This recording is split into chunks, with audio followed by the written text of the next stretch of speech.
শুরু হলো একাদশ শ্রেণীতে অনলাইনে ভর্তি কার্যক্রম। ফর্ম পূরণে ধীর গতির অভিযোগ শিক্ষার্থীদের। সমস্যা থাকলেও এই পদ্ধতিকেই স্বাগত জানালেন শিক্ষকরা। শীর্ষ অর্থনীতির দেশগুলোর জোট G7 এর 42তম সম্মেলন শুরু। পার্শ্ব সম্মেলনে যোগ দিতে জাপানে প্রধানমন্ত্রী শেখ হাসিনা। সুইফট নেটওয়ার্ক ব্যবহার করে অর্থ চুরি যাওয়ার কথা স্বীকার সোনালী ব্যাংকের। তুরস্কের অসহযোগিতায় অর্থ উদ্ধার হয়নি দাবি কর্তৃপক্ষের। ব্যবস্থা নেবে দুদক। বিএনপি নেতা আসলাম চৌধুরীর বিরুদ্ধে রাষ্ট্রদ্রোহ মামলা দায়ের। জিজ্ঞাসাবাদে সরকার উৎখাতে ষড়যন্ত্রের কথা স্বীকার জানালেন আইজিপি।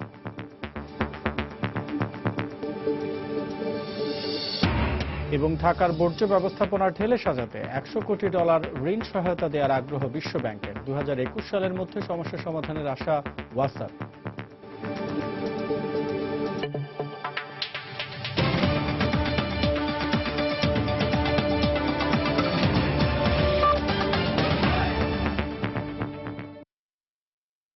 প্রবাসী সময়ের সঙ্গে আছে আমি আসাদ আজিম। অনলাইন ও মুঠোফোনে 2016-17 শিক্ষাবর্ষে কলেজে বৃহস্পতিবার সকাল থেকে ভর্তি প্রক্রিয়া শুরু হলেও প্রথম দিনেই ভোগান্তি পোহাচ্ছেন শিক্ষার্থী ও তাদের অভিভাবকরা। অনেকে প্রবেশ করতে পারছেন না ওয়েবসাইটে। সাময়িকভাবে সমস্যা হলেও এই প্রক্রিয়ায় শিক্ষার্থীদের ভোগান্তি অনেকটা কমেছে বলে মত কলেজ প্রধানদের। বৃহস্পতিবার সকাল 9টা থেকে শুরু হয় এবছর শিক্ষার্থীদের অনলাইন এবং SMS এর মাধ্যমে কলেজের ভর্তি আবেদন প্রক্রিয়া। সকাল থেকে মুঠোফোনে ও অনলাইনে আবেদন শুরু করেন ভর্তিচ্ছু শিক্ষার্থীরা। কিন্তু প্রথম দিনেই ভোগান্তিতে পড়েন শিক্ষার্থী ও অভিভাবকরা। ওয়েবসাইটে প্রবেশ করতে না পারা এবং আবেদনের ফিরতি SMS না পাওয়া সহ নানান সমস্যার কথা জানান তারা। সকাল 9:30টায় আসছি কিন্তু এখনো আমার হয়নি, প্রবলেম হচ্ছে সার্ভারে। বারবার কম্পিউটার সার্ভার নকডাউন দেখাইতেছে, সমস্যা হতে যাচ্ছে। সকাল থেকে বসে আছি এখানে। সকাল থেকে SMS পাঠাচ্ছি কিন্তু SMS আসতেছে না। আসছে অনেক SMS কিন্তু এখন অনলাইনে সমস্যা করতেছে অনেক। মেসেজ পাঠাই, মেসেজ আসে না, বিলম্বনা হচ্ছে নেটওয়ার্কে, ইন্টারনেটের প্রবলেমে। সাময়িক সমস্যা হলেও 15 দিনব্যাপী এই প্রক্রিয়ায় ভর্তিচ্ছু শিক্ষার্থীদের ভোগান্তি অনেক কমবে বলে মনে করেন এই কলেজ অধ্যক্ষ। ঘরে বসেই মোবাইলে করা যাচ্ছে। আর এখন তো গ্রামে গঞ্জে সব জায়গাতেই ইন্টারনেট সুবিধা আছে। তাতে অভিভাবকদের যেমন ভোগান্তি কমেছে তেমন ছাত্রদেরও। প্রযুক্তিগত কিছু সমস্যা থেকেই থাকে। আর আমাদের ডেভেলপমেন্ট হয়তো ততটা হয়নি এখনো, হয়ে যাবে ইনশাআল্লাহ অচিরেই। ওই ভোগান্তির সাথে তুলনা করলে এটা কিছু না। সবাই একসাথে না করে ধৈর্য ধরে আবেদনের পরামর্শ সংশ্লিষ্টদের। চলতি বছর অনলাইন ও মুঠোফোনে 10টি করে পছন্দের মোট 20টি কলেজে আবেদন করতে পারবেন শিক্ষার্থীরা। আবেদন করা যাবে 9 জুন পর্যন্ত। তারিকুল হাসান আশিক, সময় সংবাদ, ঢাকা। 2013 সালে সুইফটের নেটওয়ার্ক ব্যবহার করে ভুয়া বার্তা পাঠিয়ে সোনালী ব্যাংকের $2.5 লাখ চুরি হওয়ার কথা স্বীকার করেছে ব্যাংক কর্তৃপক্ষ। তুরস্কের অসহযোগিতার কারণে অর্থ উদ্ধার সম্ভব হয়নি বলেও জানায় ব্যাংকটি। অর্থ পাচারকারীদের বিরুদ্ধে কঠোর ব্যবস্থা নেওয়ার হুঁশিয়ারি দিয়েছে দুর্নীতি দমন কমিশন দুদক। বাংলাদেশ ব্যাংকের রিজার্ভের $8 কোটি 10 লাখ চুরির ক্ষেত্রে হ্যাকাররা যে পদ্ধতি অবলম্বন করেছিল, সোনালী ব্যাংকের অর্থ চুরির ক্ষেত্রেও একই প্রক্রিয়া অবলম্বন করা হয়েছে। হ্যাকাররা সোনালী ব্যাংকের কম্পিউটার লগর সফটওয়্যার ব্যবহার করে সব সিস্টেমের পাসওয়ার্ড হাতিয়ে নেয়। পরে সুইফটের মাধ্যমে বার্তা পাঠিয়ে হ্যাকাররা অর্থ চুরি করে তুরস্কে স্থানান্তর করে। সোনালী ব্যাংকের বরাত দিয়ে রয়টার্স এই তথ্য প্রকাশের পর ঘটনার 3 বছর পরে এ বিষয়ে মুখ খুললেন সোনালী ব্যাংকের ব্যবস্থাপনা পরিচালক। ইন্টারন্যাশনালি এটা সুইফটের মাধ্যমে হয়, কাজে এটা সুইফটের মাধ্যমে হয়েছে এবং এটা হ্যাকিং ধরনেরই হয়েছে। কারণ এটা আমাদের যে কর্মকর্তা তাদের পাসওয়ার্ডটা যেভাবে হোক তারা জানতে পারছে, জেনে ওই পাসওয়ার্ড দিয়ে ফলস তথ্য দিয়ে আমাদের ব্যাংকের মাধ্যমে করে নাই, অন্য ইয়ে থেকে তারা ওই আমাদের লন্ডন ব্রাঞ্চে পাঠাচ্ছে। লন্ডন ব্রাঞ্চের একটু ভুল আছে, তারা সেকেন্ড 2টা স্টেপ নিয়েছিল। প্রথম স্টেপটা সাকসেসফুল হয়েছে, সেকেন্ডটা আমরা ধরে ফেলছি। এদিকে এ ধরনের ঘটনা তদন্তে দুর্নীতি দমন কমিশন দুদক কাজ করছে উল্লেখ করে সকালে চট্টগ্রামের প্রতিষ্ঠানটির চেয়ারম্যান সাংবাদিকদের বলেন, দেশের সরকারি কিংবা বেসরকারি ব্যাংকের অর্থ চুরির বিষয়ে যারাই জড়িত তাদের কাউকে রেহাই দেওয়া হবে না। যেই আমার জনগণের অর্থ নিয়ে গেছে, আমাদের জনগণ ব্যাংকে অর্থ রেখেছে, এটা ইকোনমিক ভ্যালু করার জন্য। সেই অর্থ কতিপয় লোক দিয়ে গেছে, আমাদের সম্পদ লুট করেছে, তাদেরকে ছাড়া যাবে না, অসম্ভব। অতীতে ব্যাংকিং খাতে বিভিন্ন কেলেঙ্কারি ঘটনার বিচার না হওয়ায় আর্থিক খাতে একের পর এক এ ধরনের দুর্ঘটনা ঘটছে বলে মত অর্থনীতিবিদদের। আইনি প্রক্রিয়ায় গেলে খরচ বেশি হলেও এইটার অন্তত একটা সুরাহা হতো এবং হয়তো বাংলাদেশ ব্যাংকের যে রিজার্ভ হাইসটা হয়েছে এরকম কাহিনী ঘটার সুযোগ আসতো না। এবছর বাংলাদেশ ব্যাংকের রিজার্ভ থেকে অর্থ চুরি ঘটনার পর নতুন করে সোনালী ব্যাংকের অর্থ চুরির ওই ঘটনা সামনে আসলেও এ বিষয়ে এখনই কোনো প্রকার কথা বলতে নারাজ কেন্দ্রীয় ব্যাংক। কাজল আব্দুল্লাহ, সময় সংবাদ, ঢাকা। জাপানের মধ্যাঞ্চলীয় শহর ইসেশিমায় শুরু হয়েছে শিল্পোন্নত 7টি দেশের জোট G7 এর 42তম বার্ষিক সম্মেলন। আজ সম্মেলনের প্রথম দিনে 3টি সেশন আলোচনা হয়। ট্রেড সেশন নামে প্রথম আলোচনায় সভাপতিত্ব করেন জাপানি প্রধানমন্ত্রী শিনজো অ্যাবে। এতে জোটের নেতাদের সামনে জাপানের সাম্প্রতিক অর্থনীতির গতি প্রকৃতি তুলে ধরেন তিনি। আর্থিক সংকট মোকাবেলায় জাপান আগামী এপ্রিলের মধ্যে বিক্রয় কর 8% থেকে বাড়িয়ে 10% করার পরিকল্পনা করছে বলে জানান অ্যাবে।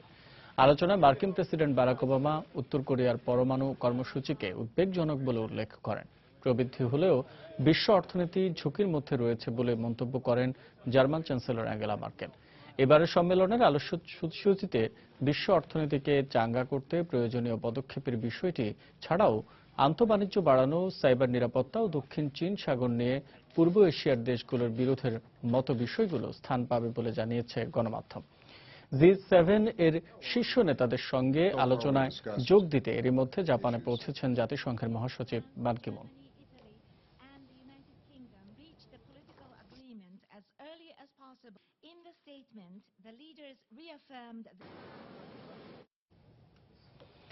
G7 এর 500 সম্মেলনে অংশ নিতে জাপান গেছেন বাংলাদেশের প্রধানমন্ত্রী শেখ হাসিনা। দেশটির ইসে সীমাতে অনুষ্ঠেয় G7 আউটরিচ কর্মসূচিতে অংশ নিতে জাপানের প্রধানমন্ত্রী শিনজো অ্যাবের আমন্ত্রণে এই সফর। বাংলাদেশ সময় বৃহস্পতিবার বিকেল 4:30টায় প্রধানমন্ত্রী জাপানের নাগোয়ায় পৌঁছান। এ সময় জাপানের সংসদের পররাষ্ট্র বিষয়ক ভাইস মিনিস্টার মিকি ইয়ামাদা ও বাংলাদেশের রাষ্ট্রদূত সহ ঊর্ধ্বতন কর্মকর্তারা প্রধানমন্ত্রীকে বিমানবন্দরে স্বাগত জানান। এর আগে সকাল 10টায় 4 দিনের সরকারি সফরে হযরত শাহজালাল আন্তর্জাতিক বিমানবন্দর থেকে একটি বিশেষ বিমানে জাপানের উদ্দেশ্যে যাত্রা করেন প্রধানমন্ত্রী। এই প্রথম জাপানের বিশেষ উদ্যোগে বিভিন্ন বিবেচনায় বাংলাদেশ, ইন্দোনেশিয়া সহ 7টি দেশের সরকার প্রধানদের সঙ্গে সমকালীন কয়েকটি মুখ্য উন্নয়ন বিষয়ে G7 নেতৃবৃন্দের খোলামেলা আলোচনা হবে। এছাড়াও আগামী 28 মে প্রধানমন্ত্রী শেখ হাসিনার সঙ্গে জাপানের প্রধানমন্ত্রীর সঙ্গে শীর্ষ পর্যায়ের দ্বিপক্ষীয় আলোচনা অনুষ্ঠিত হওয়ার কথা রয়েছে। টোকিওতে বাংলাদেশ দূতাবাসের নিজস্ব চ্যান্সারি ভবনে আনুষ্ঠানিক উদ্বোধন করবেন প্রধানমন্ত্রী।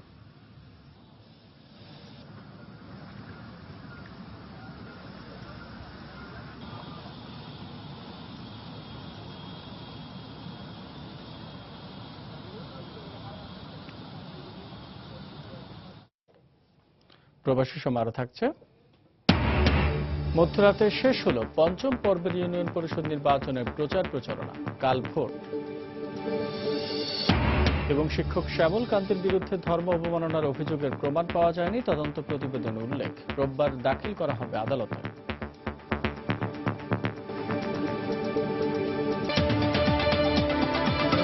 বিএনপি নেতা আসলাম চৌধুরীর বিরুদ্ধে রাজধানীর গুলশান থানায় রাষ্ট্রদ্রোহ মামলা দায়ের করেছে পুলিশ। বৃহস্পতিবার বিকেলে গোয়েন্দা পুলিশের পরিদর্শক গোলাম রাব্বানী বাদী হয়ে মামলা করেন। ইসরায়েলের গোয়েন্দা সংস্থা মোসাদের এজেন্ট মেন্দি এন সাফাদির সঙ্গে ভারতের আগ্রায় বৈঠকের অভিযোগে গত 16 মে রাজধানীর বসুন্ধরা এলাকা থেকে আটক করে পুলিশ। পরের দিন তাকে 54 ধারায় গ্রেফতার দেখিয়ে আদালতে হাজির করে 7 দিনের রিমান্ডে নেয় পুলিশ। অভিযোগ আছে ভারতের আগ্রায় মোসাদের এজেন্ট সাফাদির সঙ্গে চলতি বছরের 6 থেকে 12 মার্চ সরকার উৎখাতের উদ্দেশ্যে বৈঠক করেন বিএনপির যুগ্ম মহাসচিব আসলাম চৌধুরী।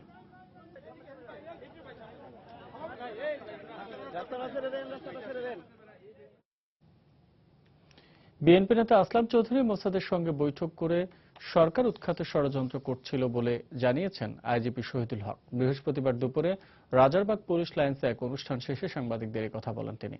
আইজিপি বলেন, জিজ্ঞাসাবাদে বিএনপি নেতা এই ঘটনার সঙ্গে আরো কয়েকজনের জড়িত থাকার কথা স্বীকার করেছেন। ইসরায়েলের লিকুদ পার্টির সাথে যোগাযোগ করে এই দেশে অরাজকতা সৃষ্টি করা, এখানে একটা অস্থিতিশীল পরিবেশ সৃষ্টি করা, সরকারকে অজনপ্রিয় করে সরকারকে ষড়যন্ত্রের মাধ্যমে উৎখাতের একটা প্রচেষ্টা ছিল। তাতে এটা স্পষ্ট প্রতিমান হয়েছে সে রাষ্ট্র বিরোধী কর্মকাণ্ডে সম্পৃক্ত ছিল। বিএনপি নেতার মোসাদের সঙ্গে বৈঠক দীর্ঘ ষড়যন্ত্রের অংশ উল্লেখ করে এর বিরুদ্ধে সবাইকে রুখে দাঁড়ানোর আহ্বান জানিয়েছেন বাংলাদেশ জমিয়তুল ওলামার চেয়ারম্যান ফরিদ উদ্দিন মাসুদ। বৃহস্পতিবার বিকেলে রাজধানীর চৌধুরী পাড়ায় ওলামা মাশায়েখ সমাবেশে তিনি বক্তব্য রাখেন। যে বাংলাদেশের সঙ্গে ইসরায়েলের কোনো কূটনৈতিক সম্পর্ক নাই, সেই বৈরী এক দেশ, সেই দেশের সঙ্গে বাংলাদেশের এক নাম করা রাজনৈতিক দলের এক প্রায় উচ্চ পর্যায়ের এক নেতা কেমন করে বৈঠক করতে পারে? আর ইহুদিদের চক্রান্ত যদি আজকে সফল হয়, তাইলে ফিলিস্তিনিদের অবস্থায় যা করেছে বাংলাদেশের অবস্থাও যে তা হবে না, এটার মধ্যে কোনো সন্দেহ নাই। পাকিস্তানের প্রতিক্রিয়ায় বোঝা যায় এখনো তারা বাংলাদেশের অস্তিত্বের বিরুদ্ধে কাজ করছে। নারায়ণগঞ্জের শিক্ষক শ্যামল কান্তি ভক্তকে বিধি মোতাবেক বরখাস্ত করা হয়নি। এছাড়া তার বিরুদ্ধে ধর্মীয় অবমাননার অভিযোগের কোনো প্রমাণ পাওয়া যায়নি বলে সরকারের পূর্ণাঙ্গ তদন্ত প্রতিবেদনে উল্লেখ করা হয়েছে। বৃহস্পতিবার দুপুরে সচিবালয় শিক্ষা মন্ত্রণালয়ের যুগ্ম সচিব রুহি রহমান প্রতিবেদন সম্পর্কে সাংবাদিকদের একথা বলেন। আমাদের তদন্ত রিপোর্টে উনি এই ধরনের ধর্মীয় উস্কানিমূলক কথা বলেছেন, এই বিষয়টা প্রমাণিত হয়নি এবং তাকে যে বহিষ্কার করা হয়েছে, মানে বরখাস্ত করা হয়েছে, সেই বিষয়টা নিয়মতান্ত্রিক ছিল না। কারণ এটার একটা প্রসিডিওর আছে কিভাবে তাকে বরখাস্ত করতে হবে এবং সরকারের পূর্বানুমোদন দরকার ছিল। জেলা প্রশাসক নারায়ণগঞ্জকে আমরা ওখানে নিয়োগ দিয়েছি আর কমিটি কারণ দর্শানো হয়েছে। আজকে গতকাল তাদের লাস্ট ডেট গেছে, আজকে আমরা হয়তো কমিটি ভেঙে দিব, নতুন কমিটি শীঘ্রই গঠন করা হবে। প্রতিবেদন পাওয়ার বিষয়টি নিশ্চিত করেছেন deputy attorney general Motahar Hossain Saju. এদিকে উচ্চ আদালতের নির্দেশে বৃহস্পতিবার সন্ধ্যায় প্রতিবেদন জমা দিয়েছে নারায়ণগঞ্জ জেলা পুলিশ। পঞ্চম শ্রেণীর ছাত্র সে যে কমপ্লেন করেছিল, সেই কমপ্লেনের বিষয়ে তারা তদন্ত করে দেখেছে, তার জন্মদিন নিয়েছে, তার মায়ের জন্মদিন নিয়েছে, লিখিতভাবে জন্মদিন নিয়েছে এবং কাগজপত্র বিশ্লেষণ করে তদন্ত কমিটি দেখেছে আসলে ঘটনাটা অসত্য বলে প্রমাণিত হয়েছে। বরখাস্ত করার যে আদেশটা দিয়েছিল সেই আদেশটাও আসলে এই কমিটির কাছে সঠিক বলে প্রমাণিত হয়নি। আগামী 29-5 তারিখে ধার্য আছে, কোর্টে ধার্য করে রেখেছেন পরবর্তী আদেশের জন্য আমরা সেদিন দাখিল করব। শিক্ষক শ্যামল কান্তি ভক্তকে লাঞ্ছিত করার ঘটনায় নিজেকে ষড়যন্ত্রমূলক রাজনীতির শিকার বলে দাবি করেছেন সংসদ সদস্য সেলিম ওসমান। বৃহস্পতিবার সন্ধ্যায় নারায়ণগঞ্জে এক সংবাদ সম্মেলনে বক্তব্য রাখেন তিনি। সরকার দলীয় মন্ত্রী এমপিদেরকে তার সঙ্গে কথা না বলে অহেতুক মন্তব্য করা থেকে বিরত থাকার আহ্বান জানান সেলিম ওসমান। সেই শিক্ষককে পুনর্বহাল দেওয়া হয়েছে, এটা আমার কোনো আপত্তি নেই, আমার কোনো আপত্তি নেই। যে শিক্ষককে নিয়ে আমাকে অপরাধী করা হচ্ছে, ক্লাসরুমের ভিতরে মারধর করা হলো, এটা কি আইনসম্মত? এটার জন্য কি হাইকোর্টে কোনো রায় নাই? এই ক্ষেত্রে কি হাইকোর্টকে অবমাননা করা হয় না? এর তদন্ত কোথায় গেল? যে ভিডিও চিত্রটি দেখানো হয়েছিল সেটা কোনো সাংবাদিকের চিত্র ছিল না, আমি রাজনৈতিক শিকার হয়েছি। গাইবান্ধার গোবিন্দগঞ্জে ব্যবসায়ী দেবেশ চন্দ্র হত্যার ঘটনায় তার স্ত্রী বাদী হয়ে একটি হত্যা মামলা করেছেন। ঘটনার সঙ্গে জড়িত সন্দেহে নৃপেন নামে স্থানীয় এক ব্যক্তিকে আটক করা হয়েছে। জঙ্গি সংগঠন ইসলামিক স্টেট গোবিন্দ হত্যার দায় স্বীকার করেছে বলে জানিয়েছে সাইট ইন্টেলিজেন্স গ্রুপ। দীর্ঘদিন ধরে উপজেলার মহিমাগঞ্জ এলাকায় পরিবার নিয়ে বসবাস করতেন দেবেশ চন্দ্র প্রামাণিক। তাকে হত্যার ঘটনায় হতবাক হয়ে পড়েছেন এলাকাবাসী ও স্বজনরা। অস্থিতিশীল পরিবেশ সৃষ্টি করতে একের পর এক এই ধরনের হত্যার ঘটনা ঘটছে বলে মনে করেন স্থানীয় জনপ্রতিনিধি। বুধবার সকালে বাড়ির পাশের ব্যবসা প্রতিষ্ঠানে দেবেশ চন্দ্র প্রামাণিককে কুপিয়ে হত্যা করে দুর্বৃত্তরা।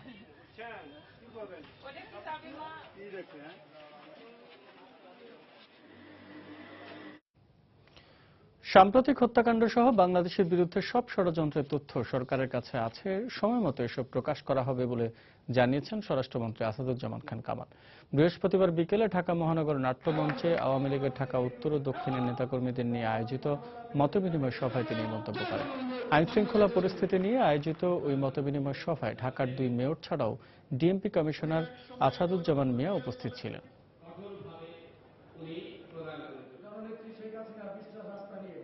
যেখানেই যেটা ঘটছে আধা ঘন্টার মধ্যে একটা ওয়েবসাইট প্রচারিত হচ্ছে, এটা আইএস করছে। সব তথ্য প্রমাণ আমাদের কাছে আছে, আমরা সব কিছু দেখছি, আমরা সব কিছু অনুসন্ধান করছি। সময় মতো আমরা সবগুলো তথ্য প্রমাণ সহকারে এদেশের মানুষের কাছে আমরা এই দেশের বিশ্বাসঘাতক, এই দেশের ষড়যন্ত্রকারীদের চেহারা আমরা উন্মোচন করে দেবেন। গেল 1.5 বছর ধরে দেশে বেড়ে চলেছে জঙ্গি হামলা ও হত্যার ঘটনা। পুলিশ মহাপরিদর্শকের দাবি, বেশিরভাগ ঘটনারই আসামি গ্রেফতার করতে সক্ষম হয়েছেন তারা। কিন্তু ঘটনা বিশ্লেষণে দেখা যায় মাত্র 4টি হত্যাকাণ্ডের চার্জশিট দিতে পেরেছে পুলিশ। অপরাধ বিজ্ঞানীদের মতে তদন্ত সঠিক না হওয়ার কারণেই আসামি গ্রেফতারের পরও চার্জশিট দিতে দেরি হচ্ছে।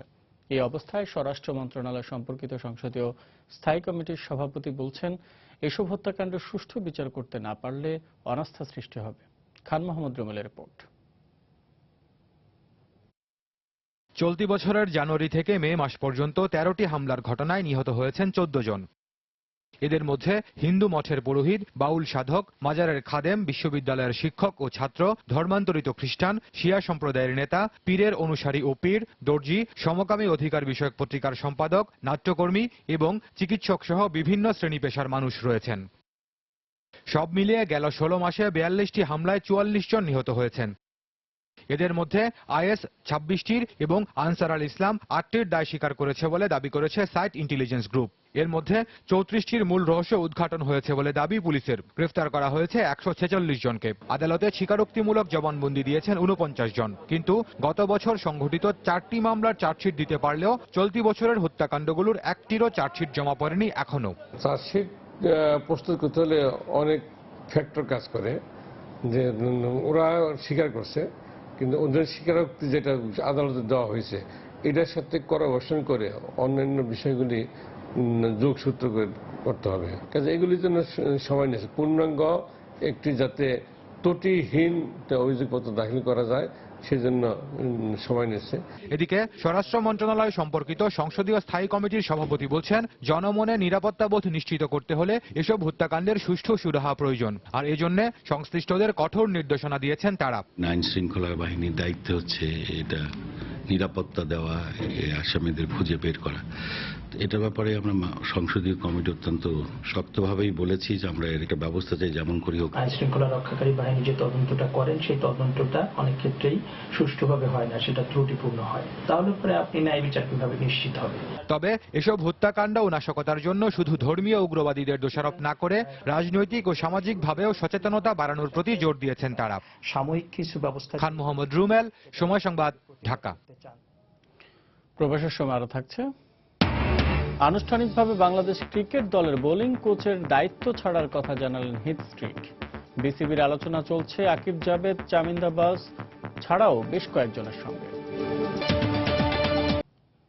মধ্যরাতে শেষ হল 5ম দফা ইউনিয়ন পরিষদ নির্বাচনের প্রচার প্রচারণা। শনিবার ভোট। দেশের 726টি ইউনিয়ন পরিষদে এই ভোট গ্রহণ চলবে। ভোটকে ঘিরে নিরাপত্তা ব্যবস্থা জোরদার করা হয়েছে। শেষ মুহূর্তে কর্মী সমর্থকদের নিয়ে ভোটারদের দ্বারে দ্বারে ঘুরছেন চেয়ারম্যান ও সদস্য প্রার্থীরা। ভোটারদের সমর্থন আদায়ে দিয়েছেন উন্নয়নের নানা প্রতিশ্রুতি। তবে প্রতিশ্রুতির ফুলছড়ি নয়, অতীত কর্মকাণ্ড বিশ্লেষণ করে জনপ্রতিনিধি নির্বাচনের কথা জানিয়েছে ভোটাররা। এদিকে পাবনা সহ দেশের কিছু স্থানে বিচ্ছিন্ন সহিংসতা হলেও সুষ্ঠু এবং শান্তিপূর্ণ নির্বাচন অনুষ্ঠানের আশ্বাস দিয়েছেন নির্বাচন কর্মকর্তারা। 5ম দফায় 733টি ইউনিয়নের তফসিল ঘোষণা করলেও নানা কারণে 7টি ইউপির নির্বাচন স্থগিত করেছে নির্বাচন কমিশন।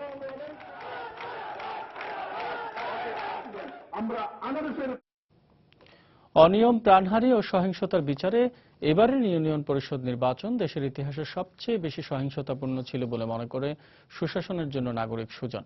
বৃহস্পতিবার সকালে রাজধানীর রমনা ইঞ্জিনিয়ার্স ইনস্টিটিউটে এ সংক্রান্ত এক প্রতিবেদন প্রকাশ অনুষ্ঠানে একথা জানানো হয়। নির্বাচন পূর্ব, নির্বাচনকালীন ও নির্বাচন পরবর্তী সহিংসতায় এখন পর্যন্ত 101 জনের প্রাণহানি ঘটেছে বলে প্রতিবেদনে তুলে ধরেন তারা।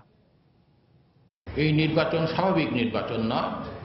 অতীতে যে ধরনের নির্বাচন আমরা 150 বছরে দেখেছি, এইবারের নির্বাচনটি হলো একটা শহীদি নির্বাচন। যা ঘটলো এটাকে আমরা নির্বাচন বলতে পারি না। এটাকে গ্রাসরুটের নির্বাচনও না, উচ্চ পর্যায়ের নির্বাচন না, কোনো পর্যায়ের নির্বাচন। নির্বাচন মনে হয়েছে একটা নির্বাচন পদ্ধতির পরিবর্তন আনা দরকার। আমার মনে হয় যে এই কমিশনই নির্বাচন পদ্ধতিতে একটা পরিবর্তন এনে দিয়ে যেতে পারে। যারা চোখে দেখে না, কানে শুনে না, কিংবা চরমভাবে পক্ষপাতদুষ্ট, তারা ছাড়া সবাই বলবে যে এই নির্বাচনগুলো কোনোভাবে গ্রহণযোগ্য ছিল না। তা আমাদের এখন ভবিষ্যতে এই সমস্যাগুলোর উত্তরণের কথা ভাবতে হবে, এবং এগুলো গ্রহণযোগ্য হয়ে যাওয়া মানে ভবিষ্যতের নির্বাচন কীরকম হবে এটা তার ইঙ্গিতে বহন করে। বিদ্যুৎ ও জ্বালানি মন্ত্রণালয়ের আওতাভুক্ত প্রতিষ্ঠানে নবায়নযোগ্য জ্বালানির ব্যবহারে আহ্বান জানিয়েছেন বিদ্যুৎ ও জ্বালানি প্রতিমন্ত্রী নসরুল হামিদ। বৃহস্পতিবার বিকেলে রাজধানীর ইঞ্জিনিয়ার্স ইনস্টিটিউশন মিলনায়তনে নবায়নযোগ্য জ্বালানি উন্নয়ন কর্তৃপক্ষের 2 বছর পূর্তি অনুষ্ঠানে তিনি এই আহ্বান জানান।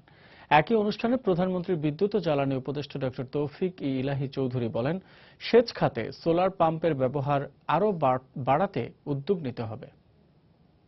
আমাদের বিদ্যুৎ জ্বালানি যত অফিসগুলো আছে সেটা আমরা মোটামুটি এনার্জি এফিশিয়েন্ট অফিস করতে পারি কিনা। আগামী 1 বছর আমাদের টার্গেট থাকবে যা আমরা এনার্জি ইউজ করি তার হয়তো 10 to 15% কাট ডাউন করব। ইরিগেশনটাকে স্কেল আপ করা, এটা আমরা আলোচনা করছি। যদি করা যায় তাহলে অনেক ইরিগেশন পাম্প আমরা রিপ্লেস করতে পারি। বিদেশের সব সমস্যা আমাদের সমাধান করবে না, তাদের প্রায়োরিটি ওয়াইজ তারা করবে, আমাদের প্রায়োরিটি আমাদের খুঁজতে হবে।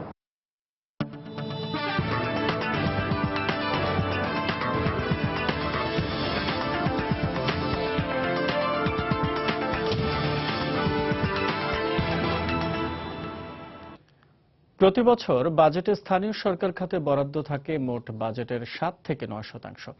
তবে বরাদ্দের 10%-এরও কম অর্থ ব্যয় হয় সংশ্লিষ্ট বিভাগগুলোতে।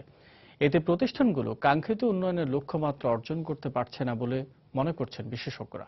এক্ষেত্রে কাজের নিয়মিত তদারকির পাশাপাশি থোক বরাদ্দের সুষম বণ্টনের তাগিদ দেন তারা। রাশিদ লিমনের রিপোর্ট। চলতি অর্থবছরে বার্ষিক উন্নয়ন কর্মসূচি এডিপিতে স্থানীয় সরকারের জন্য প্রাথমিক বরাদ্দ রাখা হয়েছিল 16,140 কোটি টাকা। সংশোধিত আর এডিপিতে যার পরিমাণ গিয়ে দাঁড়ায় 15,300 কোটি টাকা। তবে এর 10%-এরও কম বরাদ্দ দেওয়া হয়েছে স্থানীয় সরকার প্রতিষ্ঠানের উন্নয়নে, যা এই খাতের অগ্রগতিকে ব্যাহত করছে বলে মনে করেন বিশেষজ্ঞরা।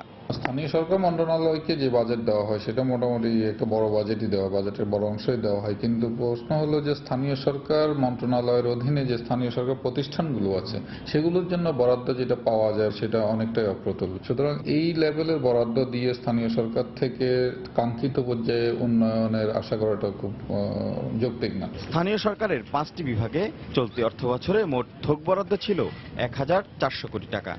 আসছে 2016-17 অর্থ বছরে এই খাতে 4,550 কোটি টাকা বরাদ্দ চেয়েছে বিভাগটি।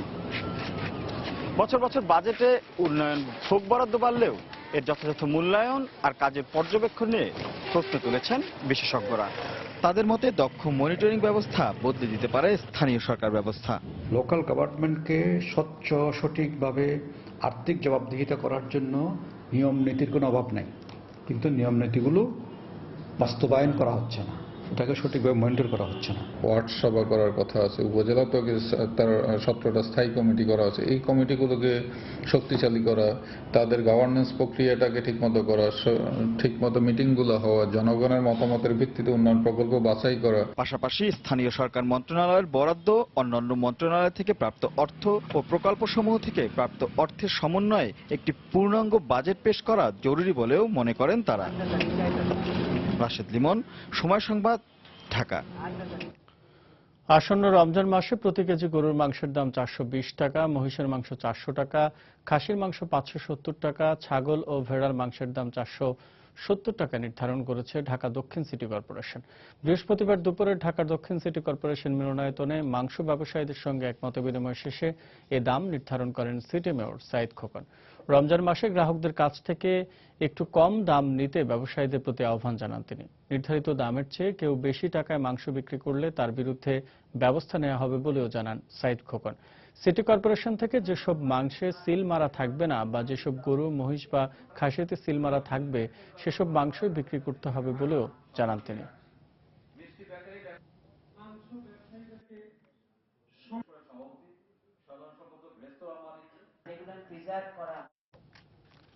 এবার প্রবাসের খবর। ঢাকার বর্জ্য ব্যবস্থাপনার ঢেলে সাজাতে প্রায় $100 কোটি ঋণ সহায়তা দেওয়ার আগ্রহ প্রকাশ করেছে বিশ্বব্যাংক। আগামী মাসে বিশ্বব্যাংকের একটি প্রতিনিধি দল এ ব্যাপারে আলোচনায় বাংলাদেশ সফর করবে। বিশ্বব্যাংকের ওয়াটার গ্লোবাল প্রজেক্ট এর ব্যবস্থাপক মিস মাইকি ভ্যান গন্নেকেন এর সঙ্গে একান্ত বৈঠকের পর সময় টেলিভিশনকে তথ্য জানিয়েছেন ঢাকা ওয়াসার ব্যবস্থাপনা পরিচালক তাকসিমে খান। নিউ ইয়র্ক থেকে শেহাবুদ্দিন কিসলুর পাঠানো তথ্য ও ছবি নিয়ে ডেস্ক রিপোর্ট। বুধবার ওয়াশিংটনে বিশ্বব্যাংকের কাছে ঢাকা শহরের বর্জ্য ব্যবস্থাপনায় $100 কোটি প্রকল্প পরিকল্পনা তুলে ধরেন ওয়াসার ব্যবস্থাপনা পরিচালক তাকসিম এ খান। বিশ্বব্যাংকের গুরুত্বপূর্ণ BBL ব্রাউন ব্যাগ লাঞ্চের সভায় বাংলাদেশের পক্ষে দীর্ঘ 2 ঘন্টার কিনোট উপস্থাপনার উদাহরণ এই প্রথম। বিভিন্ন দেশের বিশ্বব্যাংকের প্রকল্প বিশেষজ্ঞ বাংলাদেশ সরকারের পানি ব্যবস্থাপনার প্রশংসা করেন। ওয়ার্ল্ড ব্যাংকের প্রত্যেকটা ওখানে প্রায় বিভিন্ন দেশের 40 জন ওয়াটার অ্যান্ড স্যানিটেশন এক্সপার্ট ছিলেন। সবাই এক বাক্যে বলেছে যে আমরা অনেকে জানতামও না যে তৃতীয় বিশ্ব বা ডেভেলপিং কান্ট্রি, সার্ক কান্ট্রি, এশিয়ার একটা দেশের পাবলিক সেক্টর একটা ওয়াটার ইউটিলিটি এত পর্যন্ত অর্জন করতে পেরেছে। যে ঢাকা ওয়াসার যে রিফর্ম প্রোগ্রাম, যেটা এখন প্র্যাকটিক্যালি যে রিফর্ম প্রোগ্রাম থেকে যে অর্জনটা হয়েছে সেটা তারা আমাদেরকে তুলে ধরার জন্য অনুরোধ করেছিল। বিশ্বব্যাংকের সহায়তার বিষয়টি সুনিশ্চিত উল্লেখ করে তাকসিম বলেন, সুপেয় পানি ব্যবস্থাপনার পাশাপাশি বর্জ্য ব্যবস্থাপনার দিক থেকে মেগাসিটি ঢাকা হবে পরিকল্পিত ও সফল শহর। ওয়ার্ল্ড ব্যাংকের কাছে ইতিমধ্যে বাংলাদেশ সরকারের মাধ্যমে আমরা অলরেডি সাবমিট করেছি একটা প্রপোজাল, অলমোস্ট ±$1 বিলিয়ন, যার মধ্যে থাকছে মূলত আমাদের যে পাগলা সুয়ারেজ ট্রিটমেন্ট প্ল্যান্ট সেটার আপগ্রেডিং এবং উত্তরা সুয়ারেজ ট্রিটমেন্ট প্ল্যান্ট তৈরি করা উইথ নেটওয়ার্ক এবং মিরপুর সুয়ারেজ ট্রিটমেন্ট প্ল্যান্ট তৈরি করা এবং নেটওয়ার্কিং করা এবং আমাদের ট্রেনিং ফ্যাসিলিটিস, যেটা ওয়ার্ল্ড ব্যাংকের এখন অ্যাক্টিভ কনসিডারেশনের মধ্যে আছে। অবশ্যই এখন তারা আবার ফ্যাক্ট ফাইন্ডিং মিশনে যাবেন। বর্তমান সরকারের বিভিন্ন সহায়তার কথা তুলে ধরে 2021 সালের আগেই ঢাকা শহরের বর্জ্য ব্যবস্থাপনা সমস্যার সম্পূর্ণ সমাধানের আশা ব্যক্ত করেন ওয়াসার এই কর্মকর্তা। বর্তমানে ওয়াসার প্রকল্পে বিশ্বব্যাংকের $150 কোটি বিনিয়োগ রয়েছে। রিয়াদুল ইসলাম, সময় সংবাদ। প্যারিসে বাংলাদেশের রাষ্ট্রদূত এম শহীদুল ইসলামের সঙ্গে সৌজন্য সাক্ষাৎ করেছেন ফ্রান্সের আওয়ামী লীগ নবগঠিত কমিটির সভাপতি মহসিন উদ্দিন খান লিটন ও সাধারণ সম্পাদক দিলওয়ার হোসেন কয়েস সহ অন্যান্য নেতৃবৃন্দ। এ সময় ইউরোপিয়ান আওয়ামী লীগ সভাপতি ও সাধারণ সম্পাদক স্বাক্ষরিত কমিটি অনুমোদনের অনুলিপি রাষ্ট্রদূতের কাছে তুলে দেওয়া হয়। ফ্রান্সে বাংলাদেশের ভাবমূর্তি উজ্জ্বল করতে আওয়ামী লীগ নেতৃবৃন্দের প্রতি আহ্বান জানান রাষ্ট্রদূত এম শহীদুল ইসলাম। এদিকে নতুন এই কমিটিকে গঠনতন্ত্র বিরোধী উল্লেখ করে শীঘ্রই পাল্টা কমিটি গঠনের কথা জানিয়ে সংবাদ সম্মেলন করেছে ফ্রান্স আওয়ামী লীগের আগের কমিটির নেতৃবৃন্দ। সভাপতিত্ব করার জন্য আমি চলতি বছরের জুলাই মাসে আওয়ামী লীগের 20তম কাউন্সিল সফলভাবে সম্পন্ন করতে কাউন্সিলের অভ্যর্থনা কমিটির সভা অনুষ্ঠিত হয়েছে। বৃহস্পতিবার বিকেলে ধানমন্ডিতে আওয়ামী লীগ সভানেত্রী কার্যালয়ে এই সভা অনুষ্ঠিত হয়। সভায় উপস্থিত ছিলেন সভাপতি মণ্ডলীর সদস্য মোহাম্মদ নাসিম, যুগ্ম সাধারণ সম্পাদক ডক্টর দীপু মনি, পররাষ্ট্র প্রতিমন্ত্রী শাহরিয়ার আলম, তথ্য প্রযুক্তি প্রতিমন্ত্রী জুনায়েদ আহমেদ পলক, বিসিবি সভাপতি নাজমুল হাসান পাপন ছাড়াও কমিটির অন্যান্য সদস্যরা। সভা শেষে ডক্টর দীপু মনি আসন্ন কাউন্সিল সফলভাবে সম্পন্ন করতে সকলের সহযোগিতা কামনা করেন। ভোলায় আসামি ধরাকে কেন্দ্র করে পুলিশের সঙ্গে এলাকাবাসী সংঘর্ষে একজন নিহত হয়েছেন। 14 জন গুলিবিদ্ধ সহ আহত হয়েছেন অন্তত 20 জন। বৃহস্পতিবার রাত 8টার দিকে সদর উপজেলার জনতা বাজার এলাকায় এই সংঘর্ষের ঘটনা ঘটে। এলাকাবাসী জানান, দ্বিতীয় দফা নির্বাচনে সহিংসতা মামলার আসামি মিজানকে গ্রেফতার করে পুলিশ। এই সময় তাকে পিটিয়ে আহত করার অভিযোগে পুলিশের উপর ক্ষিপ্ত হয় এলাকাবাসী। এক পর্যায়ে পুলিশ জনতা সংঘর্ষ হয়। এ সময় পরিস্থিতি নিয়ন্ত্রণে আনতে গুলি ছোড়ে পুলিশ। এতে রুম্মান নামে এক ব্যক্তির মৃত্যু হয়। আহতদের উদ্ধার করে বিভিন্ন হাসপাতালে ভর্তি করা হয়েছে।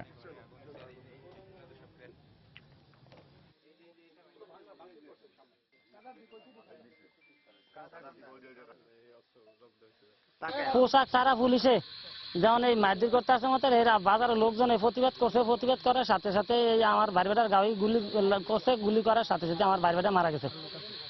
আরো লোক আছে গুলি দিচ্ছে আসলা এগুন।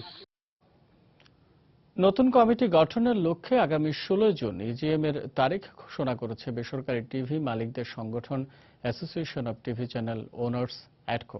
বৃহস্পতিবার বিকেলে রাজধানীর কাকরাইলে বেসরকারি টিভি মালিকদের প্রতিনিধিদের অংশগ্রহণে এই সভা হয়। সভা শেষে সংগঠনের চেয়ারম্যান মোসাদ্দেক আলী ফালু জানান, সংগঠনের গঠনতন্ত্র সংশোধন এবং নতুন কমিটি গঠনের লক্ষ্যে নির্বাচন সংক্রান্ত বিভিন্ন বিষয় নিয়ে আলোচনা হয়েছে।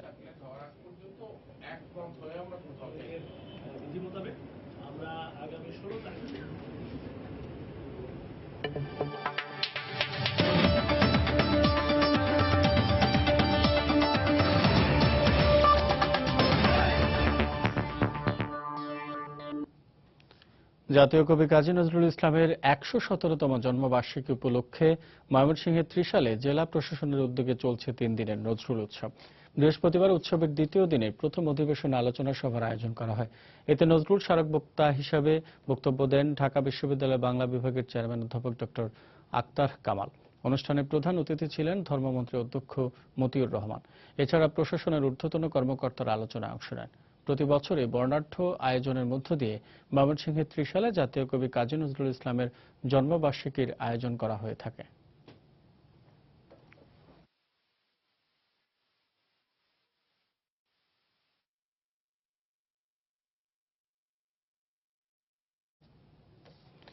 দেশের বাইরের খবর।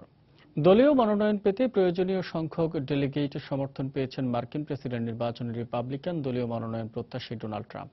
বার্তা সংস্থা অ্যাসোসিয়েটেড প্রেসের বরাতে আন্তর্জাতিক সংবাদ মাধ্যমগুলো জানায়, ট্রাম্প ১,২৩৮টি ভোট পেয়েছেন, যা প্রয়োজনের চেয়েও একটি বেশি। ফলে আগামী জুলাইতে অনুষ্ঠেয় দলীয় কনভেনশনে এই ধনকুবের নামই ঘোষণা করা হবে। দলীয় মনোনয়ন দৌড়ের শুরুতে 18 জন প্রতিদ্বন্দ্বী ছিল। অভিবাসী, মুসলিম সম্প্রদায় ও বর্ণবাদ ইস্যুতে নানা বিতর্কিত মন্তব্য করে বারবার বিশ্ব সংবাদ মাধ্যমের শিরোনাম হয়েছেন Donald Trump. I could turn that off in 2 seconds, and I think people would understand. But when thank you, everybody. Thank you.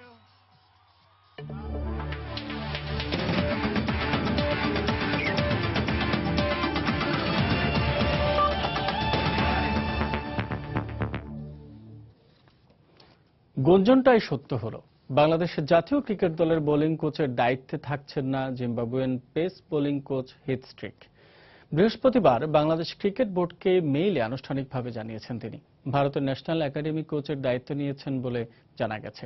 যদিও বাংলাদেশ ক্রিকেট বোর্ড তার সাথে চুক্তি নবায়নের ব্যাপারে আগ্রহী ছিল।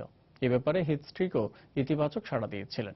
কিন্তু আইপিএল এর দল গুজরাট লায়ন্সের খণ্ডকালীন কোচের দায়িত্বে ভারত যাবার পর দেশটির একাডেমি কোচের দায়িত্ব নেয়ার আগ্রহ দেখান হিথ স্ট্রিক।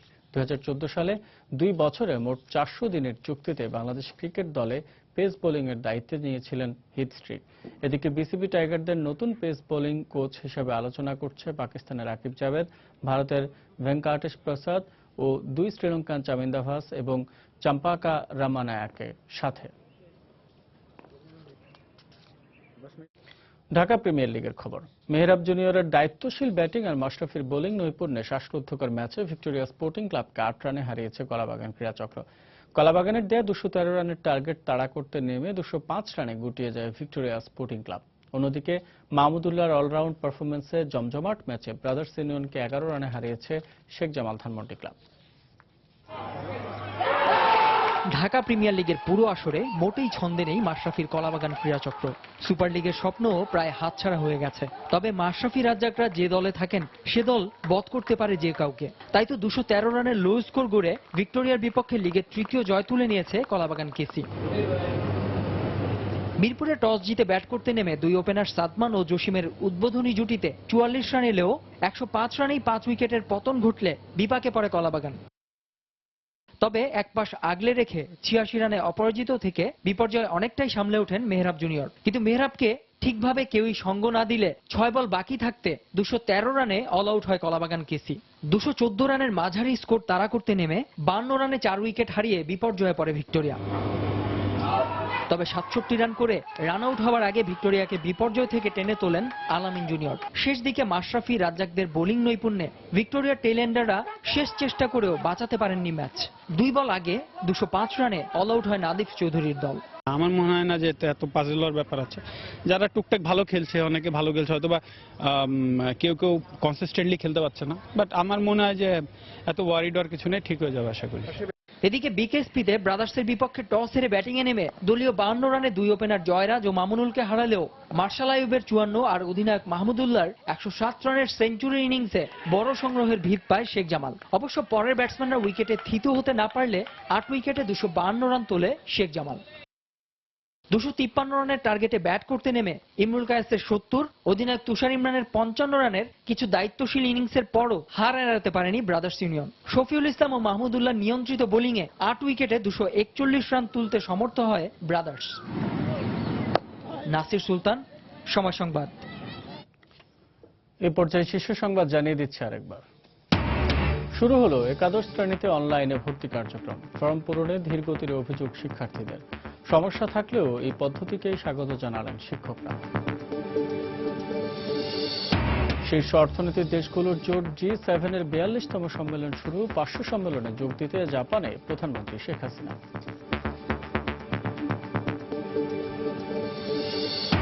সুইফট নেটওয়ার্ক ব্যবহার করে অর্থ চুরি যাওয়ার কথা স্বীকার সোনালী ব্যাংকের। তুরস্কের অসহযোগিতায় অর্থ উদ্ধার হয়নি, দাবি কর্তৃপক্ষের, ব্যবস্থা নেবে দুদক। বিএনপি নেতা আসলাম চৌধুরীর বিরুদ্ধে রাষ্ট্রদ্রোহ মামলা দায়ের। জিজ্ঞাসাবাদে সরকার উৎখাতের ষড়যন্ত্রের কথা স্বীকার, জানালেন আইজিপি। এবং ঢাকার বর্জ্য ব্যবস্থাপনা ঠেলে সাজাতে $100 কোটি ঋণ সহায়তা দেওয়ার আগ্রহ বিশ্বব্যাংকের। 2021 সালের মধ্যে সমস্যা সমাধানের আশা ওয়াসার। এই ছিল প্রবাসী সময়। যে কোনো খবর পেতে ভিজিট করুন সময়নিউজ.থেকে। যে কোনো বাংলা লিঙ্ক প্রবীয় সিরিজের নম্বর থেকে সময় সংবাদের খবর, অনুষ্ঠান সূচি জানতে এবং যে কোনো তথ্য সময় সংবাদকে জানাতে ডায়াল করুন 16242 নম্বরে। এছাড়া এইমাত্র পাওয়া খবর আপনার মোবাইলে পেতে SMS করুন *SPACE লিখে পাঠিয়ে দিন 16242 নম্বরে। সঙ্গে থাকুন সময়।